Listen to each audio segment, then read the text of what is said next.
그때 히스기야가 병들어 죽게 되매 아모스의 아들 선지자 이사야가 그에게 나와 그에게 이르되 여호와의 말씀이 너는 집을 정리하라. 내가 죽고 살지 못하리라 하셨나이다. 히스기야가 낯을 벽으로 향하고 여호와께 기도하여 이르되 여호와여 구하오니 내가 진실과 전심으로 주 앞에 행하며 주께서 보시기에 선하게 행한 것을 기억하옵소서 하고 히스기야가 심히 통곡하더라. 하나님의 말씀입니다. 하나님께 감사합니다. 네, 오늘 본문을 시작하면서 20절에 그때에 라고 말하면서 이제 19장에 이어서 20절에 사건이 시간적 순차순대로 하나님께서 아수르의 군대를 멸하시고 사네립을 죽이시고 그 다음에 히스기야가 병든 것 같이 되어 있지만 사실상 이 시간적인 순서를 말하고 있는 그때에는 아닙니다. 뒤에 가면서 왜 그런가에 대한 여러 가지 의견이 있지만 본문에서 말하고 있는 한 가지 의견을 내용을 살펴보고 넘어갈 것이고 시간적인 순서대로 되어 있지 않다 하더라도 혹시나 이것이 세상 사람들처럼 또한 비평가들처럼 편집이 잘못된 건 아닌가 이렇게 성경에 이렇게 잘못된 부분이 있지 않은가라고 생각하는 것은 큰 오산일 것입니다. 오히려 일반적으로 다른 책도 마찬가지로 저자의 의도에 따라서 시간적인 순서는 얼마든지 바뀔 수 있습니다. 시간적인 순서가 바뀌었다는 것은 오히려 거기서 더 그 저자가 말하고자 하는 뜻을 강조하는 문맥들이 더 많이 나타나게 됩니다. 그렇기 때문에 우리가 살펴봐야 될 것은 19장부터 20장까지 연결되어지는 그 공통점, 시간적인 순서가 바뀌었지만 여기서 말하고자 하시는 하나님의 뜻을 발견해 나가는 것이 더욱더 중요할 것입니다. 19장과 20장, 그 18장부터 계속 되어오는 그 사건 속에서 공통점은 이와 같습니다. 19장에서도 동일하게 히스기야와 남유다 전체가 이제 아수르의 강대한 군대에 의해서 이제 멸망할 죽음의 위기를 겪게 되지요. 그런데 거기서 하나님께서 기적적으로 히스기야와 남유다를 구원해내는 사건이 바로 19장까지의 사건이었습니다.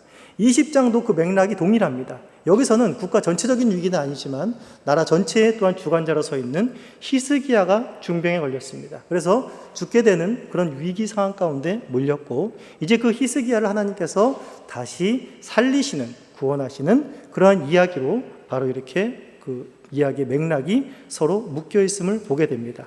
그렇다면 이 히스기야의 발병과 또한 거기에 대한 회복이 그 주는 의미가 무엇인지를 1절부터 한번 쭉 알아보도록 하겠습니다. 히스기야가 병들어서 죽게 되었습니다. 병들어 죽게 되었는데 그 소식을 이제 이사야가 갖고 옵니다. 갖고 오면서 하는 말이 무엇인가 하면 너가 죽고 다시는 살지 못하니까 너희 집을 정리해라 라는 이런 충격적인 이야기를 히스기야에게 하게 됩니다.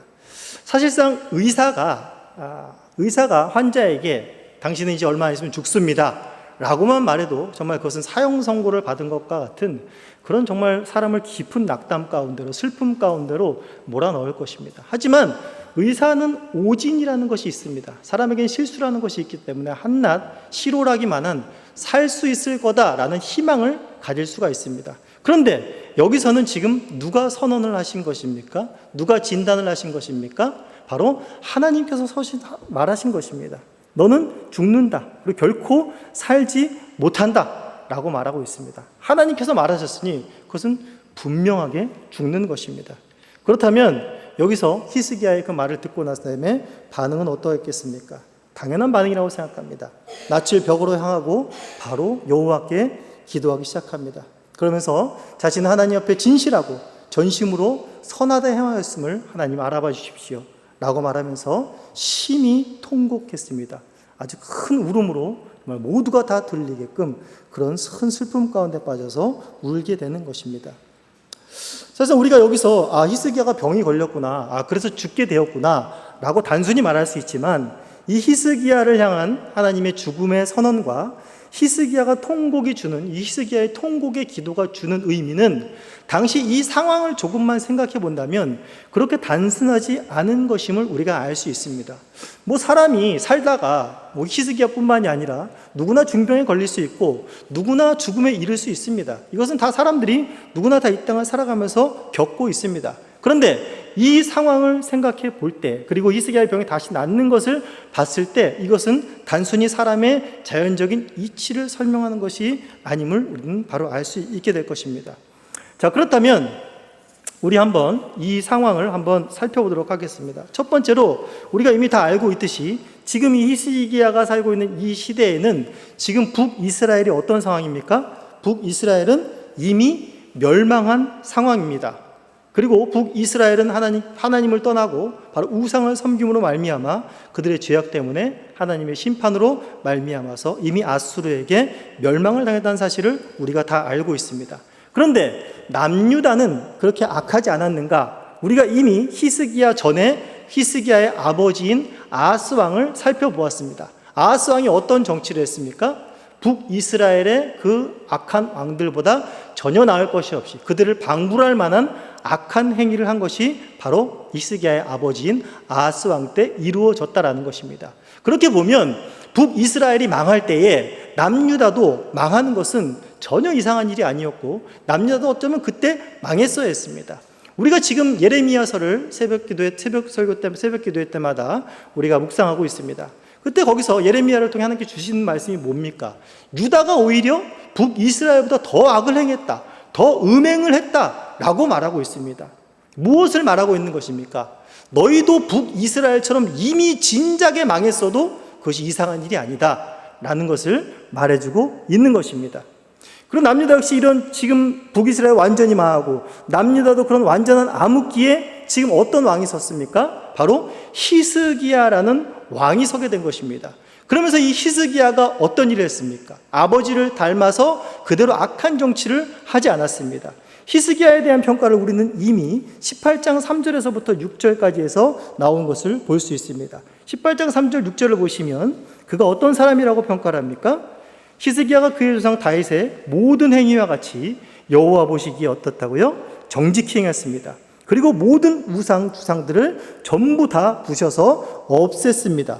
그리고 5절에 뭐라고 말합니까? 히스기야가 이스라엘 하나님 여호와를 의지했는데 그냥 의지한 것이 아니라 그의 전후 유다 여러 왕 중에 그러한 자가 없었다라고 말하고 모세에게 명하신 계명을 지켰다 말하고 7절에 뭐라고 말합니까? 여호와께서 그와 함께 하심에 그가 어디로 가든지 형통하였더라라고 말하면서 여호와께 그가 완전히 연합된 자였다라는 것을 말하고 있는 것입니다. 즉 히스기야를 통하여서 지금 망해도 싼 그 남유다의 나라가 다시 하나님의 나라로 세워지는 정말 중요한 시기에 히스기야가 정말 하나님 뜻대로 정치를 잘하고 하나님과 연합하여서 그 나라를 세워가려는 그 시기에 지금 하나님께서는 히스기야 너 죽는다, 반드시 죽는다, 살지 못한다 라고 말을 하고 계신 것입니다. 언뜻 보아 굉장히 이해가 되지 않습니다. 하나님 나라를 세워가시는데 히스기야 같은 사람을 데려가신다는 것은 큰 손실 아니겠습니까? 사실상 우리가 그런 얘기들을 할 때 많지 않습니까? 한국 교회나 어떤 성도의 굉장한 거장들을 봤을 때에 이런 분들이 명을 다하지 못하고 일찍 가셨을 때 우리는 뭐라고 말합니까? 야, 하나님이 왜 이런 분을 일찍 데려가셨을까? 정말 한국 교회에 너무나도 필요하고 우리 교회에 너무나도 필요한 분인데 야, 하나님께서 왜 이런 분들을 정말 많은 하나님 나라의 일들을 하실 수 있는 큰 영향력을 낼 수 있는 분들을 빨리 데려가셨을까? 라는 그런 의구심과 그런 의문들을 남기게 하는데 딱 히스기야의 상황이 그런 것 같습니다. 하나님의 뜻은 무엇이었을까요? 히스기야보다 더 정치를 잘할 수 있는, 더 하나님과 연합될 수 있는 그런 히스기야는 빨리 데려가고 그런 후사를 세워서 다시 하나님 나라를 더 견고히 하려는 것이었을까요? 그러한 생각을 해볼 때에 바로 더 문제는 뭐냐면 지금 히스기야에게는 그 다음 대를 이을 자식이 없다라는 것입니다.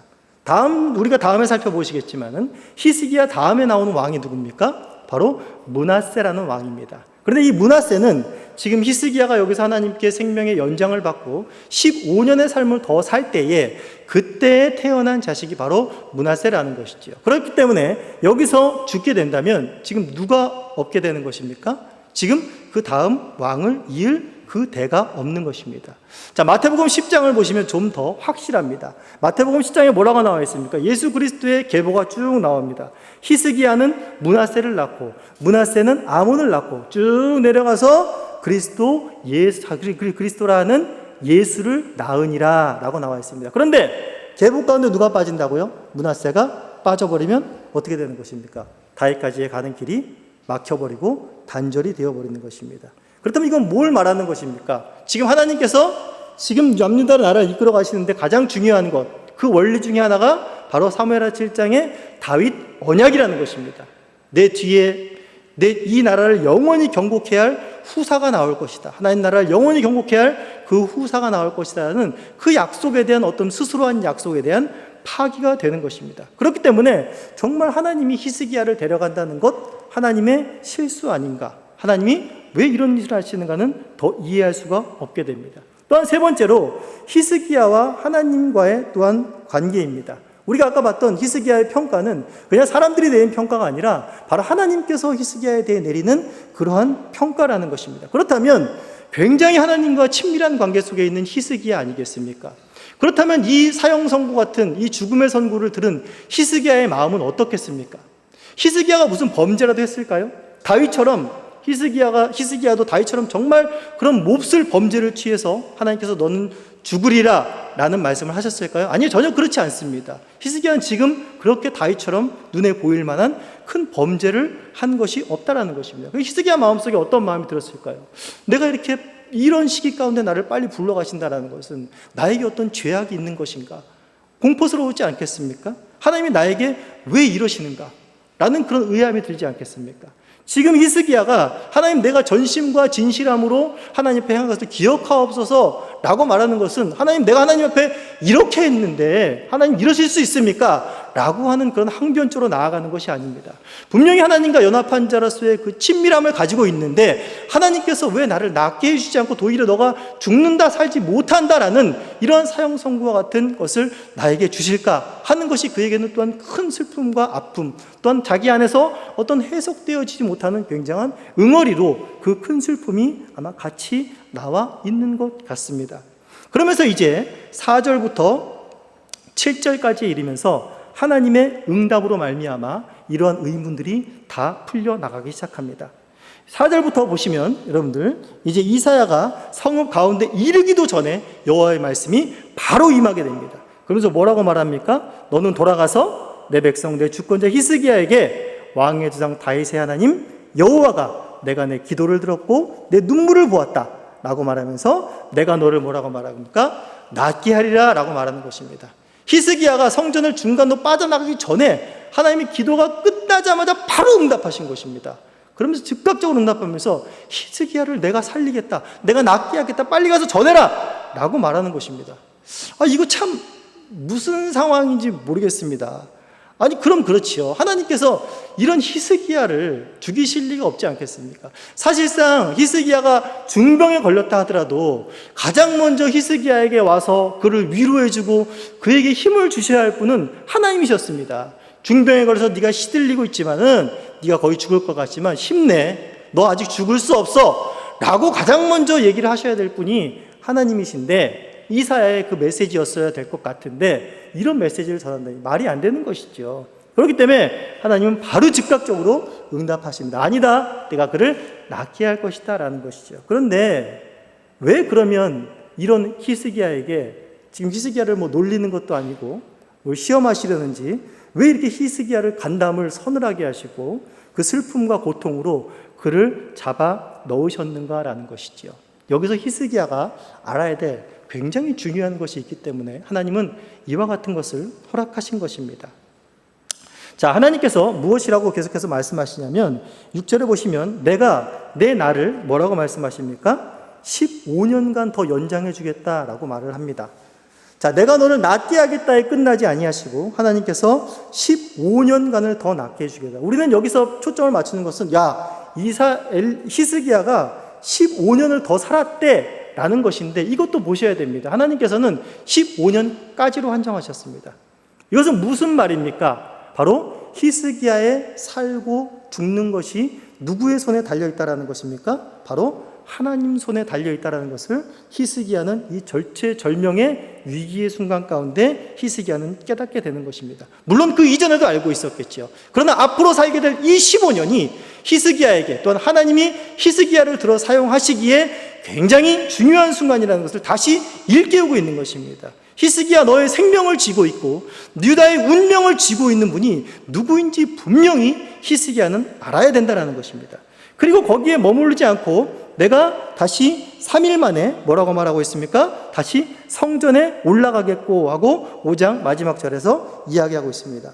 3일 만에 성전에 다시 올라간다. 지금 히스기야의 상태가 굉장히 아픈 상태, 움직이지 못할 그런 상태였겠죠. 그럼 나으면 바로 회복하여서 성전에 올라가 하나님께 감사의 제사를 드릴 것입니다. 낫게 하신 하나님께 감사를 할 것입니다. 그러나 물론 이런 의미가 있겠지만 우리가 성전의 의미를 좀 더 생각해 본다면 어떨까요? 성전이라는 곳이 어떤 곳입니까? 성전은 바로 하나님의 임재가 있는 곳입니다.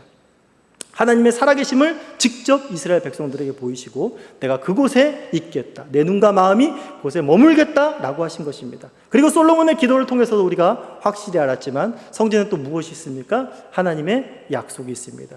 이스라엘 백성들의 기도를 통해서 또한 그들을 구원하시겠다는 하나님의 확고한 약속이 또한 그 성전 안에 있는 것입니다. 그렇다면 히스기야에게 성전에 올라가, 그 병이 낫자마자 하나님 앞에 성전 앞에 올라갈 수 있다는 것은 무엇입니까? 이 앞으로 남은 이 15년에 너의 삶은 무엇입니까? 바로 하나님의 임재 앞에 사는 삶이어야 될 것이며 너는 바로 하나님의 약속을 철저하게 붙드는 삶이 되어야 할 것이라는 것을 또한 히스기야에게 가르쳐주는 것입니다. 물론 히스기야는 이전에도 하나님의 임재 앞에 살았겠고 하나님의 또한 약속을 철저히 붙든 사람이었을 것입니다. 그러나 이 앞으로의 15년의 삶 속에 더욱더 히스기야는 그것에 명심해야 되고 지금 이 과도기 속에 하나님께서 이 나라를 다시 일으키려는 상황을 통해 너를 통해 일하실 것이기 때문에 히스기야는 이 두 가지 사실을 분명히 알아야 됩니다. 왜 알아야 되냐면 이 사실이 바로 12절부터 나옵니다. 12절에 이렇게 신실한, 이렇게 진실한 히스기야도 바로 교만에 빠지는 사건이 바로 12절에 나오기 때문입니다. 교만이라는 건 뭡니까? 지금 하나님께서 이 말해주신 하나님의 주권과 하나님의 통치하심과 하나님의 주인심을 여기서 또 까먹는 이런 역사가 또한 벌어지기 때문이라는 것입니다. 바로 여기서 히스기야는 이것을 분명히 하기 위해서 바로 이 응답 속에 하나님께서 길게 그냥 내가 너를 낫게 해주겠다라고 말했으면 그냥 끝인데 뒤에 계속해서 연이어 붙여 히스기야가 알아야 될 것을 분명히 이야기해주고 있는 것입니다. 그러면서 또 말씀하시는 것이 무엇입니까? 바로 아수르의 손에서 너를 어떻게 하겠다고요? 구원하시겠다라고 바로 6절에서 계속해서 말해주고 있는 것입니다. 아수르로부터 구원하는 것은 사실상 어디에 있었습니까? 바로 이 전장인 19장에서 그 사건이 있었죠. 그러니까 순서가 바뀐 것이죠. 20장이 먼저 있는 사건이고 그 다음에 19장이 그 다음에 아수르에게서 일어나는 그런 상황이 되는 것입니다. 순서가 바뀐 것입니다. 바뀐 것인데 여기서 분명히 또한 하나님께서 히스기야에게 가르쳐주고자 하시는 것이 무엇입니까? 남유다를 통치하고 보호하는 것은 네가 아니라 하나님이시라는 것입니다. 너의 어떤 선한 정책이나 너의 전략이 아니라 바로 하나님께서 이스라엘 남유다를 바로 아수르로부터 보호하시고 통치하시는 주권자이시며 왕이심을 너는 반드시 기억하라는 것입니다. 그것을 19장에서 히스기야가 너무나도 분명하게 하나님의 구원 역사를 보면서 이제 체험을 하게 되는 것입니다. 그리고 마지막에 중요한 말이 있습니다. 6절에서 이제 이처럼 아수르에서 구원을 하고 히스기야 너를 구원하는 것이 무엇 때문이냐라는 중요한 이유가 나오는데 6절 중반절에 보시면 내가 나를 위하고 또 내 종 다윗을 위함으로 이 성을 보호하리라 라고 말하고 있습니다. 단순히 히스기야가 너무 슬퍼 고통했기 때문에 히스기야가 불쌍해서 또한 남유다가 공격을 받아서 망하는 게 너무나 안타까워서 너무나 불쌍해서 하나님께서 이들을 구하는 것이 아니라 그들을 위해서라기보다도 근본적으로 뭐라고 말하고 있습니까? 나를 하나님 자신을 위하여서 그리고 다윗을 위하여서라고 말하고 있습니다. 이것은 무슨 말을 하고 있는 것입니까? 하나님께서 삼자적인 위치에서 그냥 히스기야를 내가 구원할래, 히스기야를 구원하고 히스기야의 나라 남유다를 구원할래, 이런 떨어진 것이 아니란 말입니다. 나를 위하여서라는 말은 무슨 말이냐면 이 나라가 누구 나라냐라는 것입니다. 바로 하나님의 나라인 것입니다. 그리고 이 왕은 누가 세운 왕입니까? 바로 하나님께서 하나님 나라를 세우시려고 세운 왕이라는 것입니다. 그렇기 때문에 히스기야를 살리는 일과 남유다를 살리는 일은 그냥 옆집에 그냥 충성스러운 내 신하를 살리고 내 나라를, 그 나라를 살려주는 것이 아니라 내 신하를, 내 백성을 살리는 것이고 내가 세운 주권자를 살리는 것이고 내 나라를 살리는 것이기 때문에 바로 내 일이라고, 나를 위하는 일이라고 하나님께서 말씀하시는 것이고, 또한 이것을 살리는 것은 또 우리가 앞에서 살펴봤지만은 다윗과의 언약에 근거한 것이기 때문에 바로 다윗을 위한 것이라고 말하고 있습니다. 자, 그리고 우리가 여기서 또 한 가지 얻어야 될 중요한 이유는 무엇인가 하면, 나를 위하고 내 종 다윗을 위해서 이렇게 한다 라고 말하는 것 속에서 우리가 또 알아야 될 중요한 것은, 바로 이 기도가 이루어진 것은 히스기야의 눈물이나 히스기야의 열심, 히스기야의 고통이 하나님을 감동케 해서 이 구원의 역사가 일어나는 것이 아니라는 것입니다. 이것이 굉장히 중요한 포인트입니다. 우리는 흔히 이런 말들을 많이 듣습니다. 신자의 간절한 기도, 눈물의 기도가 하나님 앞에 하나님의 보좌를 뒤흔든다 라고 말하는 것이죠. 사실상 우리 한국 교회만큼 강렬하고 부르짖고 눈물로 그렇게 기도한 민족이 어디 있겠습니까? 그래서 하나님께서 보좌가 너무 흔들렸다 그러죠. 우리 한국 교회가 부흥할 때 하나님께서 쉬실 수가 없는 것입니다. 물론 이런 하나님의 신자들은 기도를 멸시하지 않습니다. 그러나 이러한 원리가 이 히스기야의 기도에, 이 히스기야의 고통과 통곡의 기도에 그대로 공식처럼 적용한다는 것은 하나님의 말씀을 너무 제한하고 있다는 것입니다. 그렇기 때문에, 그래서 여러분들이 또 착각하지 말아야 될 것은 무엇인가 하면, 그럼 뭐 눈물로 기도 필요 없나 보다, 간절하게 기도하지 말아야겠나 보다. 그건 절대 아닙니다. 우리는 눈물로 기도해야 되고 더 간절함으로 하나님 앞에 기도를 해야 되는 사람들입니다. 그러나 이것을 공식처럼 사용하여서 이렇게 기도하면 들어주신대, 이게 기도를 들어주시는 공식이야 라고 나아가시면 굉장히 하나님 말씀을 한정하고 또는 곡해할 수 있다는 것입니다. 누구를 위하여서라는 것입니까? 하나님 자신을 위하여서, 다윗을 위하여서. 그렇기 때문에 우리의 기도는 항상 언약에 근거한 기도, 하나님 말씀의 바탕을 둔 기도가 되어야 한다는 것을 더욱더 명심하셔야 됩니다. 그렇기 때문에 기도의 풍성한 은혜를 누리시려면 무엇이 뒷받침이 되어야 되는 것입니까? 풍성한 말씀에 대한 이해, 말씀에 대한 묵상이 함께 가야 된다는 것을 우리는 기억해야 할 것입니다. 그리고 나서 이제 7절에서 이사야로 하여금 무화과 반죽을 가져와서 그 상처에 놓으니 그 병이 나았다라고 말하고 있습니다. 여기서도 마찬가지죠. 무화과 나무 반죽이 어떠한 큰 효능이 있는 것이 아닙니다. 우리나라처럼 그냥 된장 바르면 나아, 이런 식이 될 수 있는 것입니다. 된장 바르면 낫지 않죠. 자, 하나님의 능력이라는 것입니다. 이것으로 히스기야는 낫게 됩니다. 자, 그런데 8절부터 11절 사이에 또 이제 히스기야는 자신이 나을 것에 대한 그런 징표를 구합니다. 그래서 내가 여호와의 성전에 올라가게 할 그 징표가 무엇입니까? 라고 이사야에게 구하게 되지요. 그러면서 여호와께서 하신 말씀을 응하게 하실 그런 징표가 내게 임하리라 라고 이사야가 말하면서 바로 해 그림자, 바로 아하스 때 만들었던 일영표라고 하지요. 그 해를 통해서 시간을 알아보는 해 그림자를 통해서 그것이 10도 앞으로 나아가게 할 것인가, 10도 뒤로 나아가게 할 것인가, 네가 구해라 라고 말하는 것입니다. 그러니까 히스기야가 뭐라 그럽니까? 앞으로 나아가는 건 좀 쉬울 것 같습니다. 그러나 뒤로 나간다는 건, 우리가 뒤로 나간다는 건 굉장히 어려운 것이, 이것은 천지가 약간 틀어져야 된다는 것입니다. 이것을 운행하는 건 굉장히 이런 하나님 아니면 감히 할 수가 없는 일이라는 것을 히스기야도 알았고 히스기야는 알았을 것입니다. 그래서 그것을 요구하자 어떻게 됐습니까? 바로 이 해 그림자가 뒤로 10도 물러나는 굉장한 일이 벌어지게 됩니다. 자, 이 8절에서 11절에 히스기야가 바로 징표를 구하고 바로 그것을 하나님께서 즉각적으로 들으신 것에 대한 또한 의미를 생각해 볼 필요가 있습니다.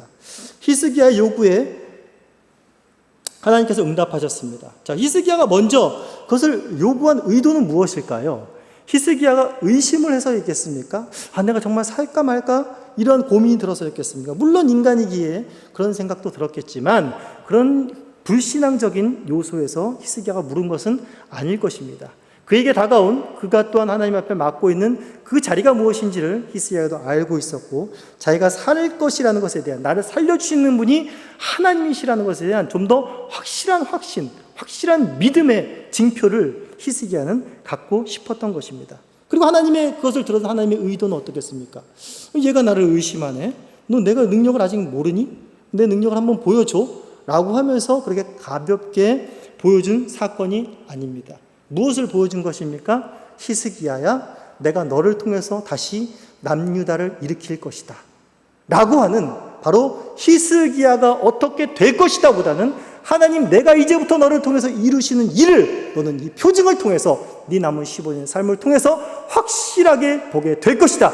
내가 너의 생명의 주관자여 유다의 운명을 책임지는 자라는 것을 너에게 확실하게 보여주실 거다라는 그거에 대한 표징으로 또한 하나님께서는 히스기야에게 그러한 표징을 나타내신 것입니다. 자, 그러면서 이제 12절부터 다시 그때에 라고 하면서 상황이 완전히 전환이 됩니다. 이제 히스기야가 바로 병들었다 나았다는 소식을 듣고, 여기서는 이제 히스기야가 병들었다 함을 듣고 바벨론 사절들이 온 것을 기록하고 있는데, 이사야서 39장 1절에는 히스기야가 이제 병들었다 나았다는 소식을 듣고 이제 축하를 하러 온 것이겠죠. 겉포면들은 그렇지만 이 시대 바벨론은 지금 세력을 한참 키워가면서 아수르를 뒤집을 그런 묘략을 짜고 있는 때였기 때문에 바로 어떻게 보면 정탐하러 온 것이고, 이 또 유다와 어떻게 하면 모색하여 함께 갈 것인가, 힘을 모을 것인가, 이런 정치적인 술수를 갖고 이때 마침 찾아온 것입니다.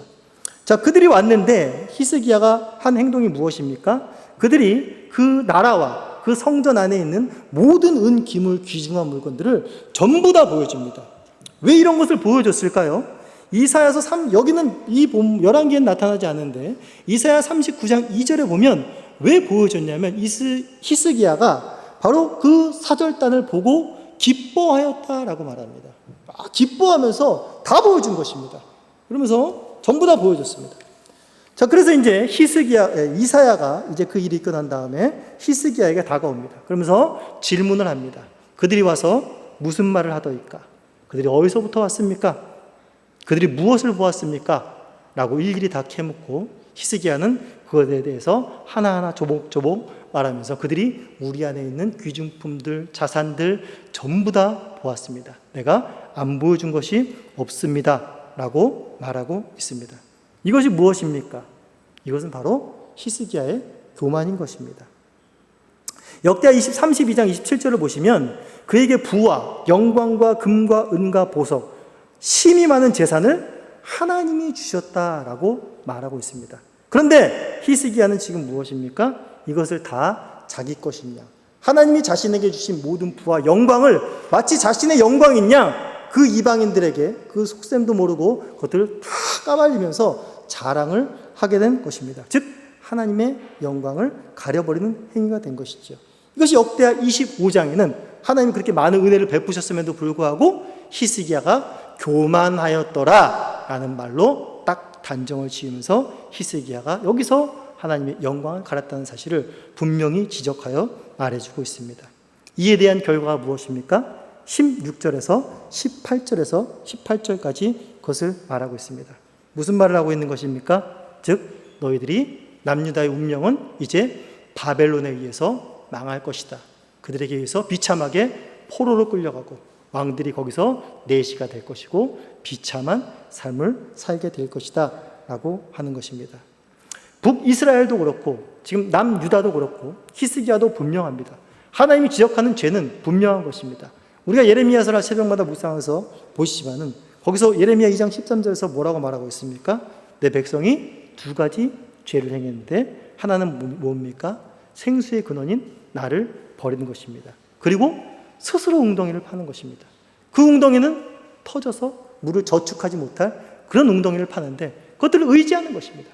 벌써 바벨론에게 그 마음이 가 있는 것입니다. 바벨론과 합하고 싶은 것입니다.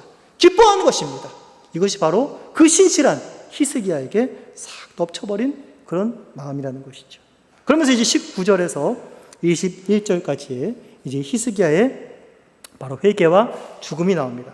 자칫 우리 이 19절을 보시면 이 말을 듣고 히스기야가 이사야에게 이르되 당신이 전한 바 여호와의 말씀이 선하니이다 하고 또 이르되 만일 내가 사는 날에 태평과 진실이 있을진데 어찌 선하지 아니하리요 라는 말을 보면서 히스기야가 있을 때까지는 태평과 진실이 있는데 그 다음에 망하는 거니까 히스기야가 이것이 선하다고 말을 합니다. 이것을 보면 야, 히스기야가 이런 사람이었어? 굉장히 이기적이네. 자기 사는 날 동안 하나님이 벌하시지 않는다 그러니까 괜찮습니다. 선하십니다. 라고 말할 수가 있어? 라고 들릴 수가 있습니다. 하지만 이것은 그런 히스기야의 이기심 속에서 나온 말이 아니라 그의 회개 속에서 나온 말이고 굉장히 중요한 말입니다. 사실 여기서 그렇다라는 것이 역대하 32장 26절에 보면 히스기야가 이 말을 듣고 바로 그가 회개했다라는 말이 돌이켰다라는 말이 나오게 됩니다. 그렇기 때문에 이 말은 단순히 자기 4살 동안은 평안하니까 뭐 괜찮다라고 하는 그런 이기심 속에서 나온 말은 절대 아닐 것이란 말입니다.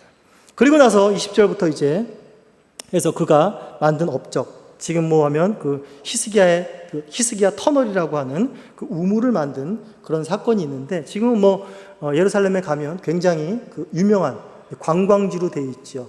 누구나 가면 거기를 들려야 되는. 그리고 역사에서도 굉장히 이 터널을 어떻게 뚫었을까라는 굉장히 그런 궁금증이 남고 또 히스기야의 큰 업적으로 취해지는데 사실은 성경은 그것을 그렇게 크게 취급하지 않습니다. 취급하지 않고 한 절로 그냥 끊어버리고 이러한 일을 히스기야가 했다라고 말하면서 그리고 바로 히스기야가 죽고 그 다음에 므낫세가 왕이 되었다라는 말씀으로 오늘 히스기야에 대한 말씀을 1절 하고 있는 것입니다. 오늘 본문을 통해서 우리가 살펴봐야 될 것 한 가지를 살펴본다면 히스기야의 복이 무엇이겠습니까?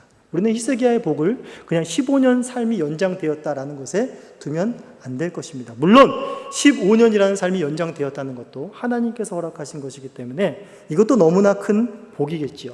그러나 히스기야가 이것을 잊는다면 15년의 삶은 오히려 복이 되기보다는 오히려 독이 되는 삶이 됩니다. 무엇을 잊지 말았어야 됩니까? 바로 생명의 주관자, 너를 살리기도 하시고 너를 죽이기도 하시는 분이 바로 하나님을 아는 것. 기도를 통해서 나의 기도를 들으시고 나의 기도를 주관하시고 나의 삶을 주관하시는 분이 누구신가 아는 것이 기도에 응답되는 것보다, 죽을 병이 낫는 것보다 더 중요한 우리가 들어야 될 메시지라는 것입니다. 그리고 히스기야가 말한 이 말, 하나님의 말씀은 선하시니이다 하는 이 말이 굉장히 중요한 말입니다. 하나님의 말씀이 선하다는 것은 나 때에는 평안하니까 하나님 말씀이 선합니다 라고 말하는 것이 아니라 하나님의 말씀은 변함이 없고 하나님의 말씀은 반드시 이루어지며 하나님의 말씀엔 어떠한 악함도 없다는 것입니다. 악하고 변질되고 흔들리고 요동하는 것은 자기 자신이라는 것입니다. 자기도 한때는 자부하지 않았겠습니까? 내가 하나님의 사자로서, 내가 하나님의 대리자로서, 대리 통치자로서 이 땅을 지금 이렇게 다스리고 있고 다시 세워봐야겠다. 아버지 때 우리 조상들의 잘못을 반복하지 말아야겠다 라는 그런 자부심이 있지 않았겠습니까? 하나님이 15년 살려주면 내가 더 잘해보겠다라는 이런 마음이 들지 않았겠습니까? 그런데 어느 순간 자신도 무너진다는 것을 보는 것입니다. 다윗도 그러하지 않았습니까? 모든 선한 왕, 하나님 좋게 평가한 왕도 어느 순간에 연약하여서 낙엽처럼 그저 떨어지고 좌절하고 낙담하는 갈대처럼 흔들리는 그러한 모습을 다 보여준다는 것입니다. 그런 의미에서 히스기야가 깨달은 중요한 한 가지는 무엇이었겠습니까? 하나님의 말씀만이 영원하고 변함이 없고 하나님 말씀만이 선하다라는 것을 히스기야가 깨달은 것입니다. 그렇기 때문에 이 선하다는 말은 굉장히 히스기야의 전 삶을 통해서 얻어진 아주 중요한 교훈이라고 할 수 있는 것입니다. 이사야가는 그 말이 48장 그 말에 이 말씀입니다. 푸른 마르고 꽃은 시드나 우리 하나님의 말씀은 영원히 서리라 하는 이 말씀을 바로 히스기야도 하고 있다라는 것입니다. 우리 신자들의 가장 큰 복은 무엇이겠습니까? 우리 교우님들 여러 가지 기도의 응답을 받으신 적이 많습니까? 저도 많습니다. 정말 기도의 응답을 받으면 너무나 신이 나고 기도할 맛이 나지요. 병이 나았다거나 어떤 어려움이 해결됐다거나 재정이 치워졌다거나 이런 것들 너무나 감사한 것입니다. 그러나 그것보다 더 중요한 것이 무엇입니까? 우리가 기도할 수 있다는 것입니다. 기도할 수 있다는 것은 무엇입니까? 어떤 상황에서든 우리는 하나님께 나아갈 수 있는 은혜를 입었다는 것입니다. 신자만이 기도할 수 있는 것입니다.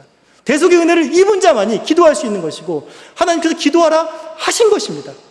하나님께서 나를 만나기 위해서 기도라는 방편을 주신 것입니다. 너무나 복된 것입니다. 우리는 어느 순간이라도 우리는 기도할 수 있는 특권이 있습니다. 비록 잘못된 기도라 할지라도 하나님께 기도할 수 있는 그런 특권을 가진 자들이 바로 저희들인 것입니다. 내가 기도할 수 있다는 것이 얼마나 복된 것인가를 알아야 합니다. 그러면서 응답되는 것보다 더 중요한 것은 무엇인가 하면 기도를 통해서 내가 다른 웅덩이를 찾지 않고 하나님을 찾고 있다는 것, 하나님을 의지하는 자라는 것에 대해서 힘을 얻으시고 소망을 얻으셔야 된다는 것입니다. 그 사람을 하나님이 붙들고 계시다는 사실을, 기도의 응답이 되고 안 되고가 중요한 것이 아니라 그 한 사람을 내가 보고 있고 내가 그 한 사람이 즉각적으로 응답하기 원하고 그 눈물과 그 아픔을 멸시하지 않는다라는 것을 우리는 알아야 할 것입니다. 하나님이 즉 함께 하신다라는 것입니다. 그러면서 기도를 통하여서 응답의 횟수가 점점 많아지는 것도 중요하겠지만 기도를 하면 할수록 내 인생 전부를 하나님 앞에 드리는 것입니다. 그리고 내 인생 전체를 하나님이 장악하게 하시는 것입니다. 그러므로 하나님과 연합되어지는 것, 이것이 바로 세상이 감당하지 못하는 세상의 모든 것들을 이겨낼 수 있는 그런 기도의 큰 힘이라는 것을 알고 우리는 날마다 기도하는 자의 자세로 나아가야 할 것입니다. 그리고 우리가 반드시 그 기도 속에 말씀과 병행의 온전한 말씀 위에, 그 약속 위에 서야 할 것입니다. 왜요? 우리 히스기야가 말한 것, 이사야가 말한 것, 오직 그 말씀만이 영원히 서기 때문입니다. 그 말씀 위에 우리도 서기 때문입니다. 풀은 마르고 꽃은 시든다라는 것을 명심하셔야 할 것입니다. 우리 오늘도 생명을 주신, 이 말씀을 주신 하나님께 감사하며 제가 기도하겠습니다.